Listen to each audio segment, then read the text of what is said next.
मैं हूं आबिद हुसैन शेख, आपका खैर मकदम है 4 टीवी न्यूज़ कर्नाटक एक्सप्रेस में। आज राज्य में कोविड-19 के 271 नए मामले, कुल राज्य में पीड़ितों की तादाद पहुंची 6516 को।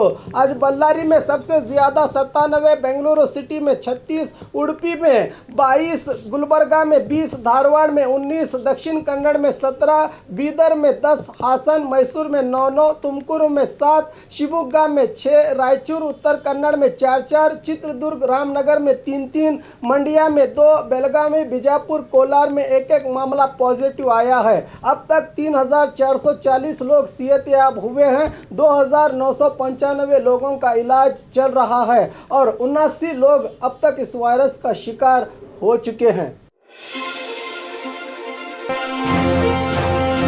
इंजीनियरिंग स्टूडेंट मामला, पीएसआई सस्पेंड। पाकिस्तान के समर्थन में नारे लगाते हुए वीडियो अपलोड करने वाले केएलई स्टूडेंट को कल जमानत मिली। इसके कारण अशोक नामक वकील ने इस मामले में पुलिस पर लापरवाही का आरोप लगाया था। देर से चार्जशीट दाखिल करने के कारण ही इन आरोपियों को जमानत मिली कहा था। इसी को देखते हुए उत्तर वलय आईजीपी राघवेंद्र सुहास ने हुबली ग्रामीण पुलिस थाने के पीएसआई जैक्सन डिसूजा को निलंबित करके आदेश जारी किया है। चार्जशीट दाखिल करने में हुई देरी को लेकर पीएसआई को निलंबित किया गया है। दोस्त ने किया दोस्त का कत्ल, दोस्त ना रहा प्यार ना रहा।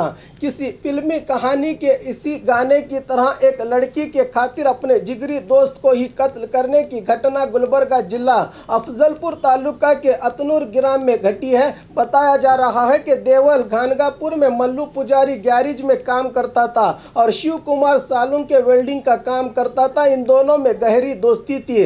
जब मल्लू पुजारी को यह पता चला कि उसी का जिगरी दोस्त शिव कुमार उसी लड़की से शादी कर रहा है जिसे खुद मल्लू प्यार करता था, तो दोस्त ने दुश्मनी का रूप ले लिया और दोस्त ने दोस्त को रास्ते से हटाने की ठान ली। 2 दिन पहले वाड़ी तालुका के सुंकनूर ग्राम के जंगली इलाके में एक कत्ल हुआ था। उसी की तफ्तीश में लगी पुलिस को पता चला कि कत्ल होने वाला 24 साला शिव कुमार था, जिसके गायब होने की शिकायत रेऊर पुलिस थाने में दर्ज थी। रेऊर पुलिस ने शक की बिना पर मल्लू से पूछताछ की तो मल्लू ने अपने दोस्त को कत्ल करने की बात मान ली। इसकी जानकारी देते हुए एसपी अड़ा मार्टिन ने बताया कि आरोपी मल्लू ने शिव कुमार को समझाया कि मैं उसी लड़की से प्यार करता हूं, तो तू जिसे शादी करना चाहता है, इसलिए उस लड़की का ख्याल दिल से निकाल दे। उसके लिए शिव कुमार नहीं माना तो मल्लू ने शिव कुमार को शराब पिलाकर अपनी बाइक पर सुकनूर के इलाके में ले जाकर सर पर पत्थर से हमला करके दोस्त का काम तमाम कर दिया। रेऊर पुलिस अब मल्लू को हिरासत में ले चुकी है।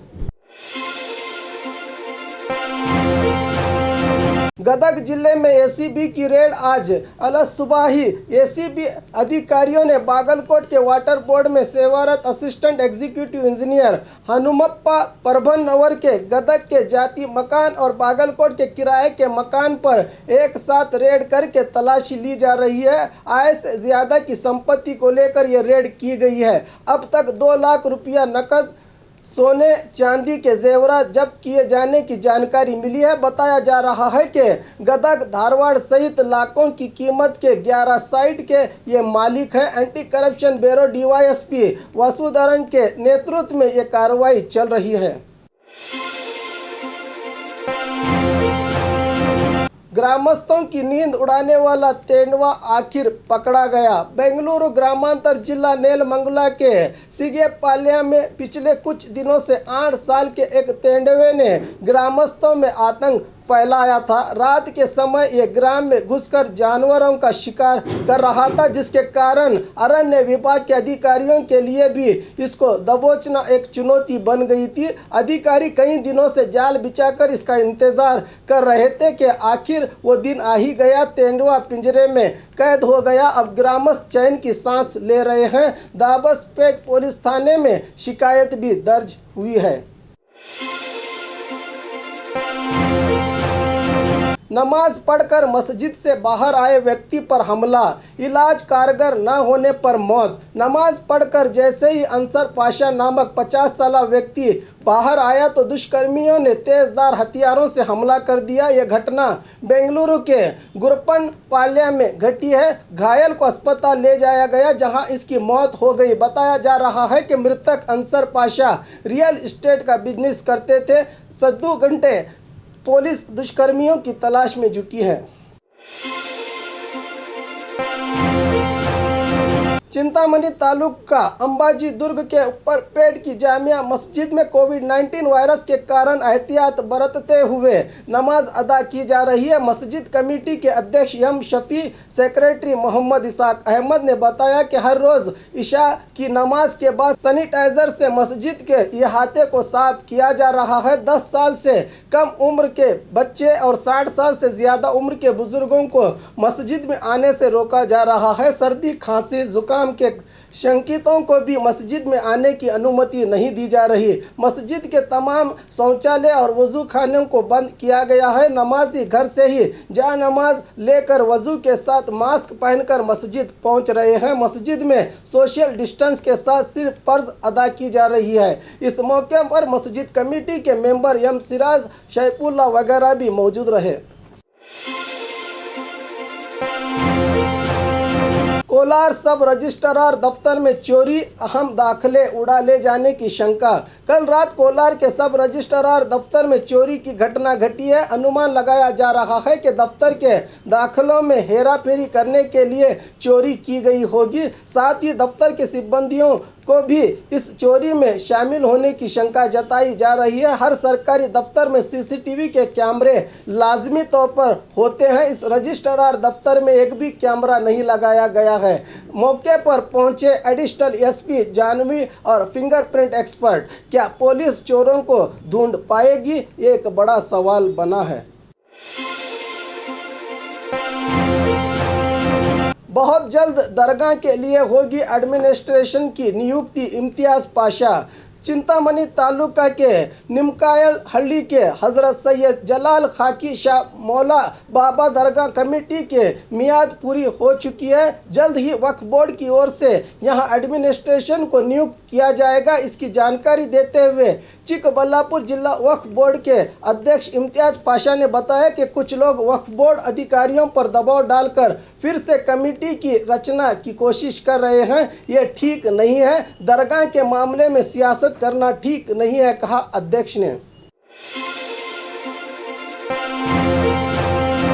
16 सालों से सिर्फ चाय और पानी पर जिंदा, ये कुदरत का करिश्मा कह लीजिए या फिर चमत्कार। बेलगाम जिला मुडलगी तालुका के नंगनूर ग्राम में एक ऐसा युवक है जिसने पिछले 16 सालों से खाना नहीं खाया। सुबह से शाम तक ये युवक खेत में पसीना बहाकर काम करता है, मगर अजीब है कि इसको भूख ही नहीं लगती, सिर्फ पानी और चाय पीता है। इस युवक का नाम है शीर्षल, 36 साल। इस युवक ने अपनी 20 साल उम्र से ही खाना छोड़ दिया है। महाराष्ट्र के सांगली, मिरज, कोल्हापुर के अस्पतालों सहित कई जगहों पर इलाज करवा के परिवार वाले थक गए हैं, मगर शीर्षल को कोई तकलीफ नहीं। ये सेहतयाबी से अपनी जिंदगी गुजार रहा है।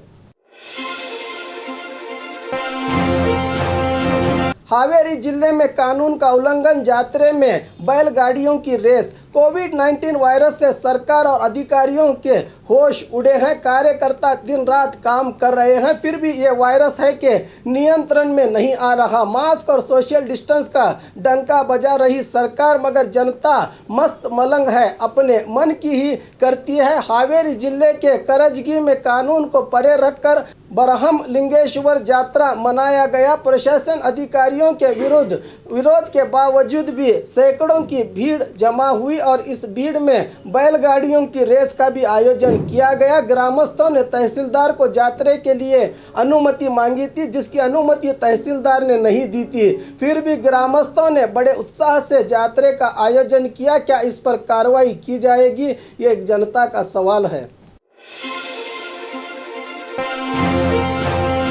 यादगीर जिला पंचायत अध्यक्ष का इस्तीफा।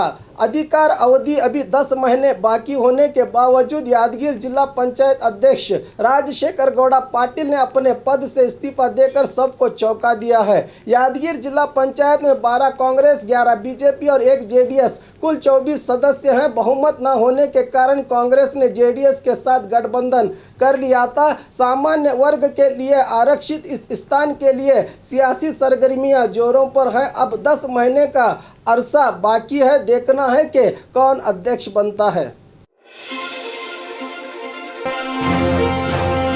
करंट शॉक से महिला की मौत, परिहार की मांग। कपड़े सुखाने जा रही महिला का पैर करंट के हाई वोल्टेज से छू गया तो मौके पर ही महिला की मौत हो जाने की घटना रामनगर जिला चन्नापट्टन तालुका के कुंटन डोडी ग्राम में घटी है। इस हादसे में 45 साल शिवम्मा नामक महिला की मौत हुई है। बारिश और तेज हवाओं के कारण यह इलेक्ट्रिक वायर पोल से गिरा था। मृतक के संबंधियों ने परिहार के लिए आग्रह किया है।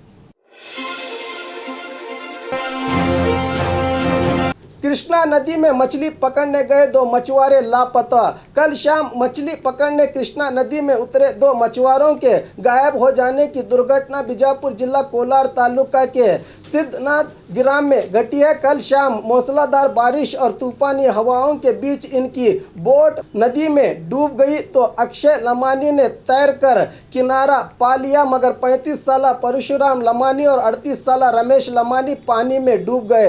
कोलार तहसीलदार एमएस बागवान सहित पुलिस अधिकारी मौके पर पहुंचे। अग्निशामक दल के अधिकारी इन दोनों की तलाश में जुटे हैं। कोलार पुलिस थाने में मामला हुआ है दर्ज।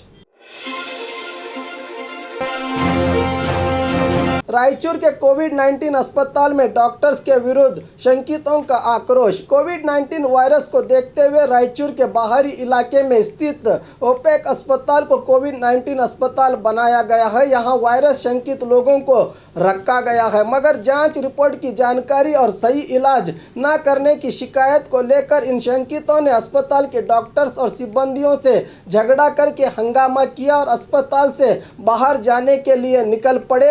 ऐन वक्त पर पुलिस ने आकर इन पर काबू पा लिया और इनको वार्ड में धकेलकर बाहर से दरवाजा बंद कर दिया। गैर कानूनी लेआउट खाली किए जाएंगे। नागेश कलबुर्गी। हुबली धारवाड़ दोनों शहरों में बीडीए ने करीब 34 नए लेआउट्स का निर्माण किया है। इन लेआउट में कुल 14,863 प्लॉट हैं। इनमें 1420 प्लॉट अलॉट किए गए हैं। हुबली में 30 और धारवाड़ में 27 गैर कानूनी लेआउट्स का पता चला है। इन लेआउट्स के मालिकों को 2 बार नोटिस दी गई है। अगर इन्होंने लेआउट्स नहीं निकाले तो कानूनी कार्रवाई की जाएगी, बताया हुदा के एचयूडीए के अध्यक्ष नागेश ने। राज्यसभा चुनाव, चारों उम्मीदवार अविरोध किए गए चयन। राज्यसभा के 4 स्थानों के लिए 19 जून को चुनाव होने वाला था। 4 ही उम्मीदवारों ने नाम पत्र भरा था। बीजेपी से अशोक गस्ती और ईरन्ना कडडी, कांग्रेस से मल्लिकार्जुन खड़गे और जेडीएस के देवेगौड़ा ने नाम पत्र भरा था। आज चुनाव अधिकारी विशालाक्षी ने इन चारों उम्मीदवारों के नाम की घोषणा की। देवेगौड़ा दूसरी बार और बाकी 3 उम्मीदवार पहली बार राज्यसभा में प्रवेश करेंगे। अगर एक और उम्मीदवार भी ज्यादा नाम पत्र भरता तो चुनाव लाजमी हो जाता था। और खबरों के लिए देखते रहिए 4 टीवी न्यूज़ कर्नाटक एक्सप्रेस।